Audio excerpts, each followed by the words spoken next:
इस कहानी की शुरुआत हुई एक टाउन को दिखाने से। हम विंसेंट नामी आदमी को देखते हैं जो एक स्टोर में जाकर आसानी से शराब की बोतल चुरा लेते हैं। दुकान की मालकिन को पता भी नहीं चल पाता। हम जान पाते हैं कि स्टोर के बाहर विंसेंट का बेटा खड़ा है जिसका नाम इयान है। उसके पास कुछ जादुई ताकतें हैं, जिनमें से एक ये भी है कि वो झूठा सीन क्रिएट कर सकता है, जैसे कि वहम वगैरह, जो चीज असल में हो भी नहीं रही होती। और इयान सबको वो झूठा ख्याल दिखा सकता है। देखने वाले इंसान को उस झूठ पर यकीन करना ही पड़ता है क्योंकि वो बिल्कुल सच लगता है। अपना एक जादू इयान स्टोर की मालकिन पर भी चलाता है। यही वजह है कि उसके डैड आसानी से शराब की बोतल चुरा लेते हैं। इयान की ताकतों की वजह से ये पहले भी कई सारी चोरियां कर चुके हैं, मगर आज तक पकड़े नहीं गए। विंसेंट चोरी करके स्टोर से बाहर आ गया।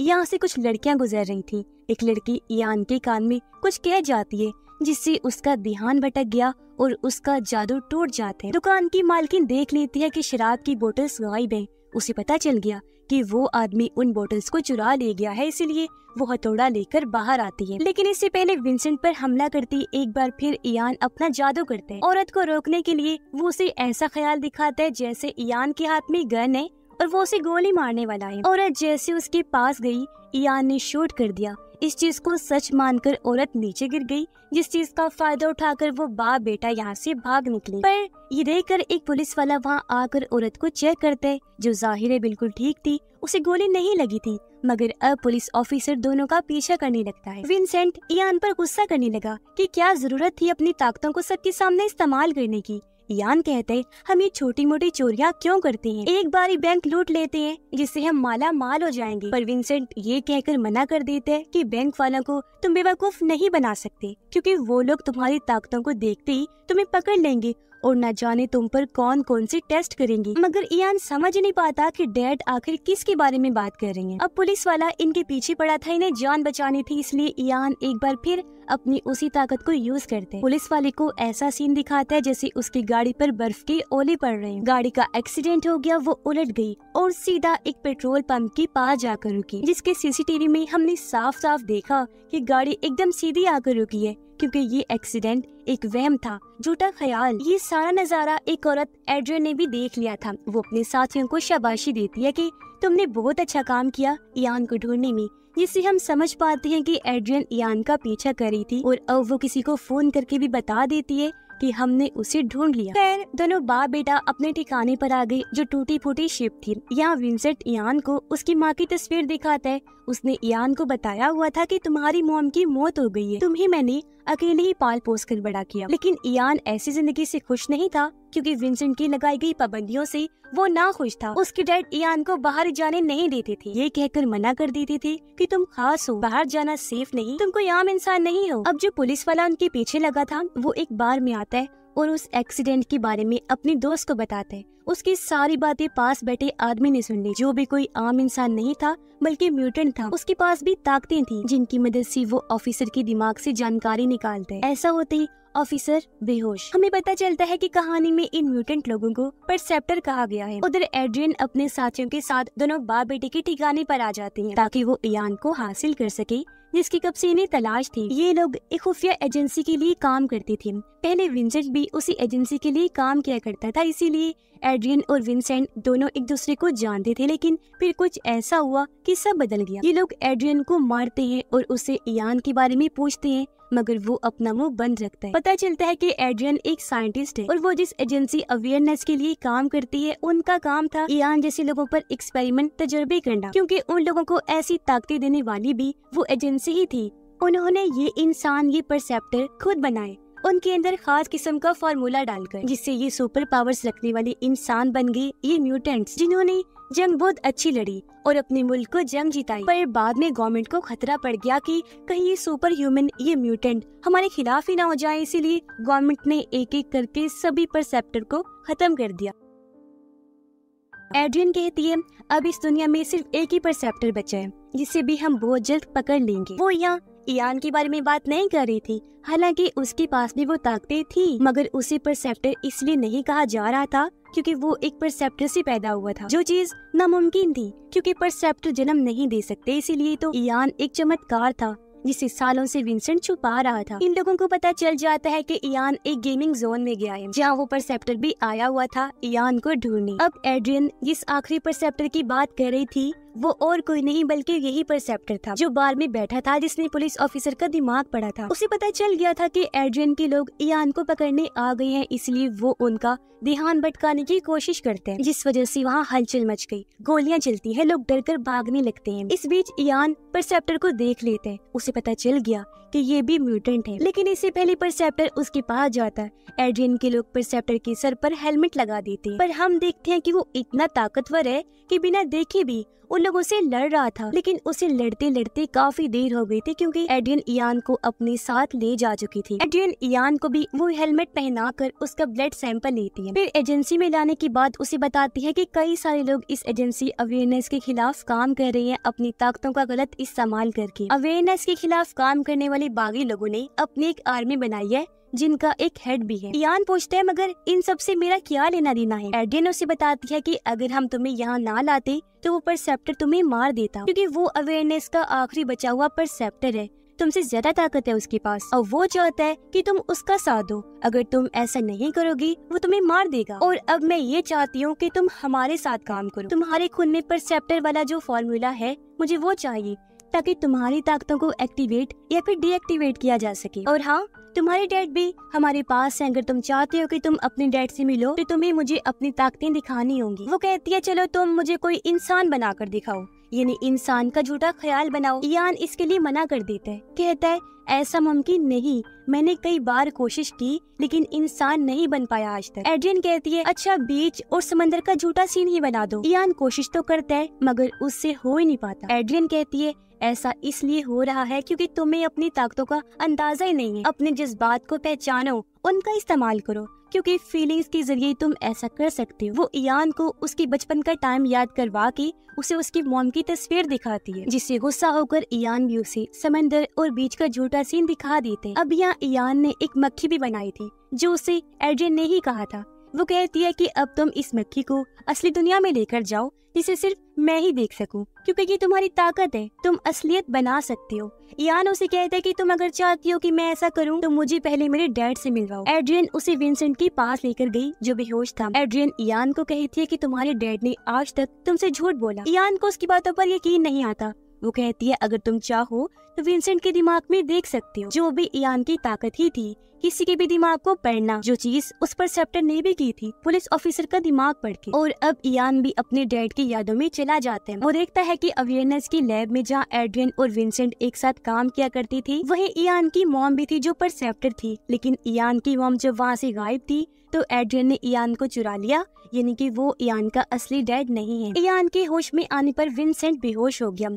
एड्रियन उसे कहती है कि इस आदमी ने तुम्हें धोखा दिया, सारी जिंदगी तुम्हें अंधेरे में रखा, क्या पता तुम्हारी मॉम जिंदा हो। एड्रियन अपने बॉस से मिलकर उन्हें बताती है कि बेशक इयान ताकतवर है, लेकिन अगर वो अपनी तीसरी ताकत को भी समझ जाए तो हम बागी लोगों के हेड को मार सकते हैं।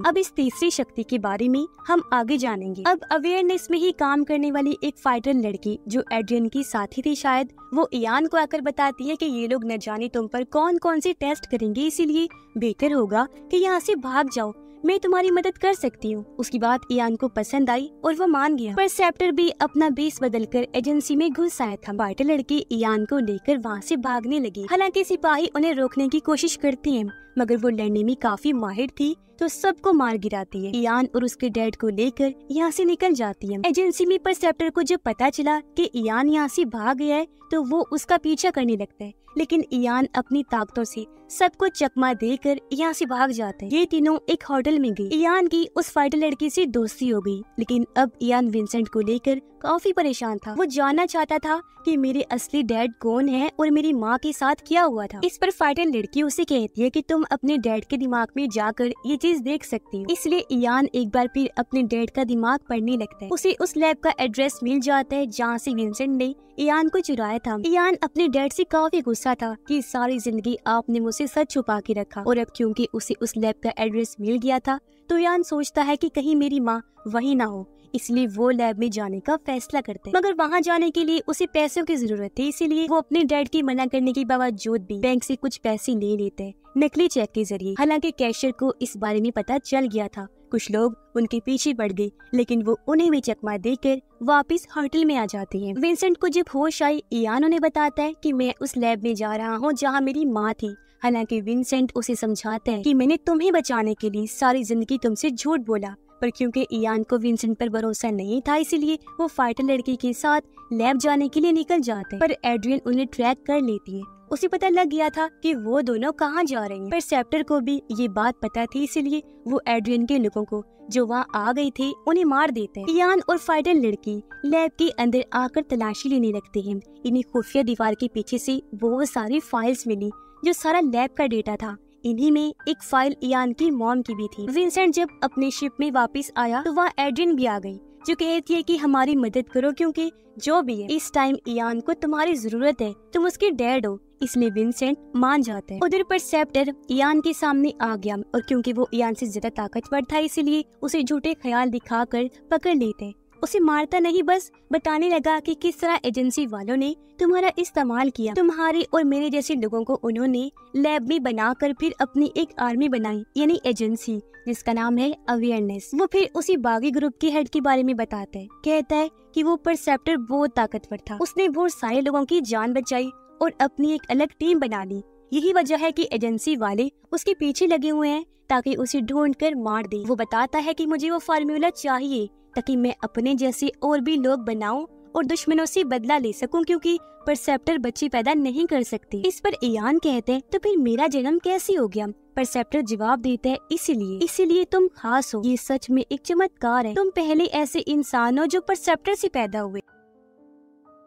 तब यहाँ पर एड्रियन की आदमी आ जाते हैं इसलिए परसेप्टर इयान और फाइटर लड़की को वहाँ से भेजकर खुद एड्रियन के लोगों से लड़ने लगता है। वो कुछ देर तो झूठा ख्याल बना लेता है लेकिन फिर पकड़ा गया। उसके चेहरे पर जैसे हेलमेट लगाया गया, अब वो अपनी ताकतों को इस्तेमाल नहीं कर पा रहा था। जबकि इयान और फाइटर लड़की यहाँ से भाग गई। एड्रियन के लोग परसेप्टर को लैब ले आए। वो उसकी बॉडी से फार्मूला निकालने की कोशिश करती है मगर वो ये जानकर मायूस हो गई कि फार्मूला उसके डीएनए में मिक्स हो गया, क्योंकि असल बात तो ये थी कि उन लोगों से फार्मूला कहीं खो गया था। परसेप्टर वहाँ से निकल जाता है और अब एड्रियन को इयान की तलाश थी। इयान फाइटर लड़की के साथ उस जगह पर गया जहाँ उसकी मॉम थी और आज यहाँ पहली बार वो अपनी मॉम से मिलते। उनकी हालत ठीक नहीं थी, वो सदमे की वजह से कोमा में थी, साथ ही काफी जख्मी भी थी। अपनी माँ की ये हालत देखकर इयान को बहुत गुस्सा आता है। उसे लगा कि शायद वो मर चुकी है, पर तब यहाँ परसेप्टर भी आ गया। वो इयान को कहता है कि तुम्हारी माँ अभी जिंदा है। इसलिए इयान अब अपनी ताकतों की मदद से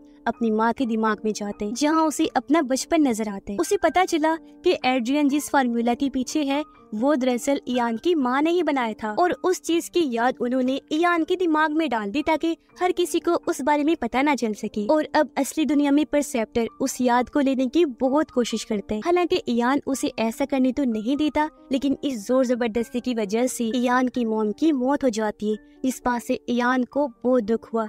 साथ ही उसे काफी गुस्सा भी आता है और अब वो अपना गुस्सा एड्रियन और उसके साथियों पर निकालना चाहता था जो वहाँ पहुँच भी गए थे। और अब यहाँ इयान की तीसरी ताकत भी सामने आई और वो ये थी कि वो एक साथ कई सारे लोगों के दिमाग को कंट्रोल कर सकता था। ऐसे उसने बहुत सारे लोगों को मार गिराया मगर कोई उसका कुछ बिगाड़ नहीं पाता। तभी उसे रोकने यहाँ विंसेंट आ गया। वो खुद को शूट ही कर लेते हैं जिससे इयान अपने होश में आ गया और अब आखिरी बार वो अपने डैड के दिमाग को चेक करते हैं। उसे पता चला कि असल में इयान की माँ ने विंसेंट को कहा था कि मेरे बेटे को कहीं दूर ले जाओ किसी महफूज जगह पर, यानी विंसेंट ने जानबूझकर उसका बच्चा नहीं चुराया था। ये देखकर इयान को दुख हुआ। वो अपने डैड से माफी मांगता है और इसी के साथ उनकी मौत हो जाती है। अब परसेप्टर फार्मूला हासिल करने के लिए फाइटर लड़की का इस्तेमाल करते हैं, उस पर गन पॉइंट करके मारने की धमकी देते हैं। ये देखकर एड्रियन इयान को कहती है कि कोई फाइटर लड़की है ही नहीं, ये तो बस छलावा है, फाइटर लड़की का झूठा ख्याल जो परसेप्टर ने तुम्हारे दिमाग में डाला। इयान जब इस बात पर गौर करते हैं तो उसे भी यकीन हो गया कि शुरू से लेकर अब तक कोई फाइटर लड़की थी ही नहीं, बल्कि वो तो झूठा कैरेक्टर बनाकर परसेप्टर ने मेरे दिमाग में डाला। इसलिए इयान उसकी बातों में आए बगैर उसे शूट कर देते, जिससे परसेप्टर फाइनली मारा जाता है। सिर्फ फाइटर लड़की रह गई क्योंकि वो खुद ही बनाया गया कैरेक्टर था और एक ही लूप में वो चल रही थी। फिर हम कुछ टाइम की बाद का सीन देखते हैं जहाँ इयान और एड्रियन कब्रिस्तान में थी। इयान उसे कहता है कि मैं उन सभी लोगों को खो चुका हूँ जो मेरे अपने थे, जिनको मेरी परवाह थी। एड्रियन उसे कहती है कि हमें है तुम्हारी परवाह क्योंकि हमें वो फार्मूला हर हाल में चाहिए जिसके लिए हमें तुम्हारी जरूरत पड़ सकती है, क्योंकि अगर वो फार्मूला मिल गया तो लाखों लोगों की जान बच सकती है। इस पर इयान कहते हैं मैं ये सोचकर बताऊंगा और वो यहाँ से चला जाते हैं। एड्रियन का बॉस उसे कहता है कि तुमने इयान को क्यों नहीं मारा, वो अब हमारे किसी काम का नहीं, क्योंकि उसके पास फार्मूला जो नहीं है। इस पर एड्रियन कहती है कि अगर मुझे लगा कि वो हमारे किसी काम का नहीं तो मैं उसे खुद ही मार दूंगी। इयान उनकी ये बातें सुन लेता है और उसने पक्का फैसला कर लिया था कि मैं उनका साथ नहीं दूंगा, क्योंकि उसे पता चल गया था कि एड्रियन इस बात से अनजान है कि वो फार्मूला मेरे दिमाग में है जो मेरी माँ ने डाला, और अगर वो ये बात जान गई तो मेरे ऊपर एक्सपेरिमेंट का सिलसिला फिर से शुरू हो जाएगा और एक जंग फिर से टूट पड़ेगी। इसी के साथ ये फिल्म इधर ही खत्म हो जाती है।